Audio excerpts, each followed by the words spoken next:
Bloom's taxonomy was created in 1956 under the leadership of educational psychologist Dr. Benjamin Bloom in order to promote higher such as evaluating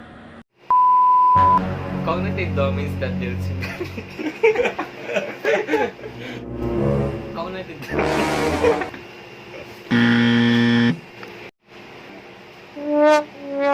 applying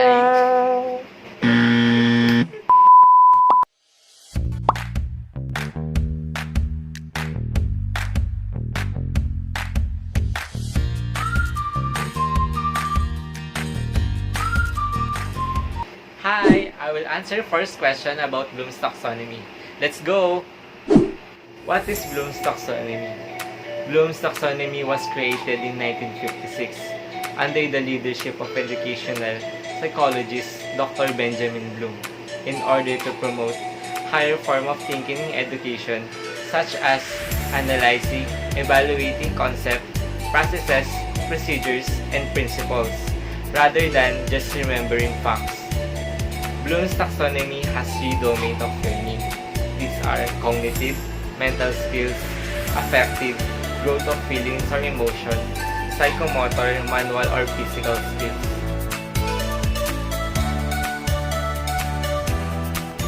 Cognitive domains that deals with knowledge and it's all about thinking about thinking.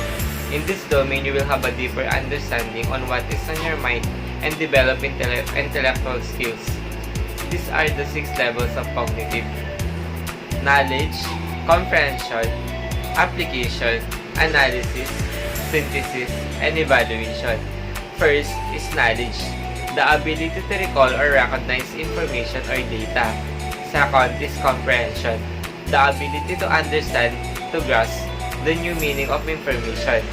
Third is application, the ability to use learned information in a new situation.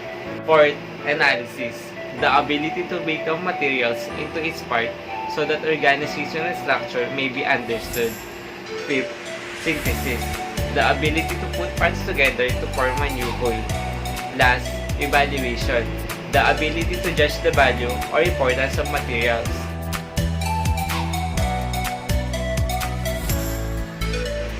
Affective domains involved are feelings, emotion, and attitude. These domains includes the manner in which we deal with things emotionally, such as values, feeling, appreciation, enthusiasm, motivation, and attitude. This domain has 5 subdomains: receiving, responding, valuing, characterizing, organizing. First is receiving, awareness of feelings and emotion. Without these levels, no learning occurs if information is not or never received and cannot be remembered. For example, watching movie or listening attentively to someone. Second is responding. These levels involves actively participating in the learning process. For example, participating in a group of discussion. Third is valuing. Valuing is the ability to see the worth of something and express it. Valuing is concerned with the word you attach to a particular object, phenomenon, behavior, or piece of information. For example, proposing a plan to improve team skills, informing leaders of possible issue. Fourth, organizing. Involves putting together different information, values, and ideas, then relating them to already held belief and bring it into internally consistent philosophy. Example, spending more time studying than playing sports. Last, characterizing. This is the highest of domain and it's all about internalizing. You internalize your values and let them control or guide your behavior. For example, you spend time with your family. You made friends based on personality, not looks.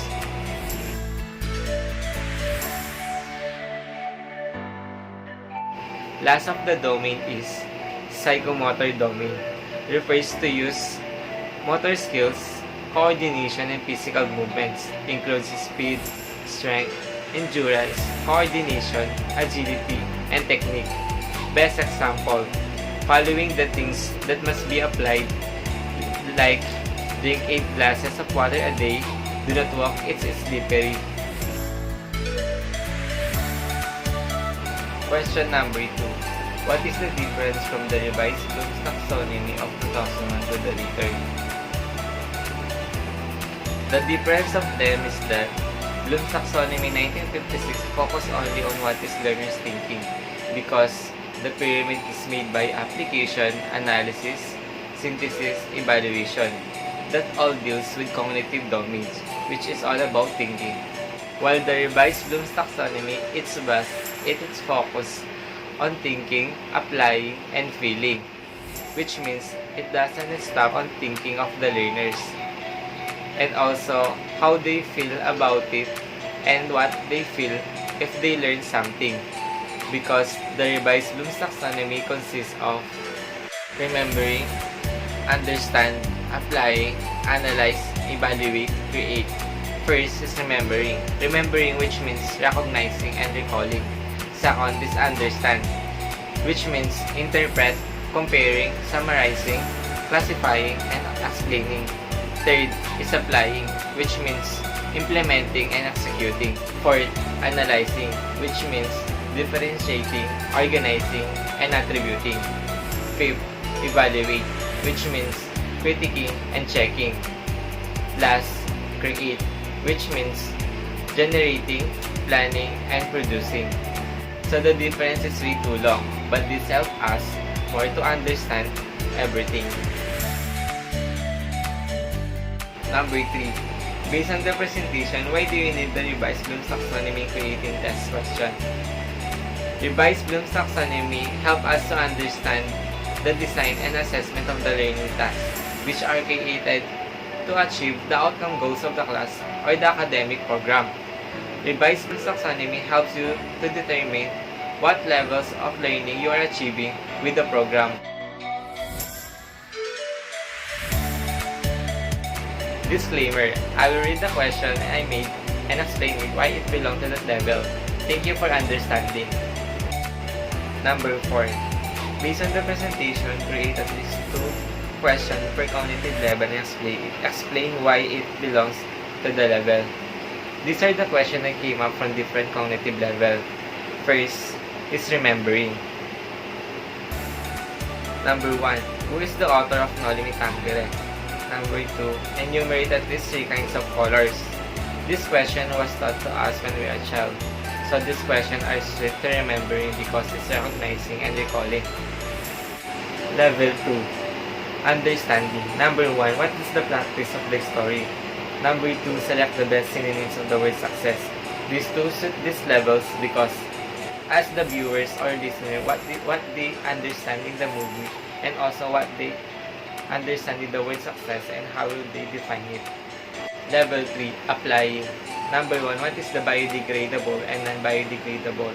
How can you educate your fellow student to apply it in separating trash? Number 2. What reuse, reduce, recycle? How can you promote and apply it in your barangay? Level 3 is applying what you understand and learn. So this question I came up applying how they know and learn. Level 4. Analyzing. Based on the story, what is the main story? The viewer must analyze what is the main subject of the story. Number 2. Based on the story, did the ending went well? The viewer must review the movie and tell what happened in the ending, if it went good or not. Analyzing means differentiating and learning in a new situation. Level 5. Evaluating. Read the selection about the rabbit and the turtle. Number 1. What went wrong? Why does the rabbit lose the race? And how did the turtle win and what personality it has? Number 2. If you are turtle, how will you accept criticism? It is how to evaluate the character in the story. Evaluate is the ability to judge the value. Last but not the least, level is creating. Number 1. Create at least 3 stanzas of a poem with the topic of love. Number 2. Create a video with the poem you written about love. This level is when you know and understand, you create upon your knowledge.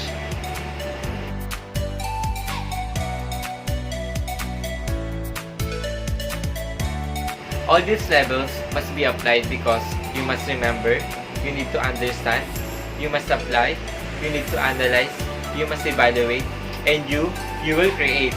Thank you!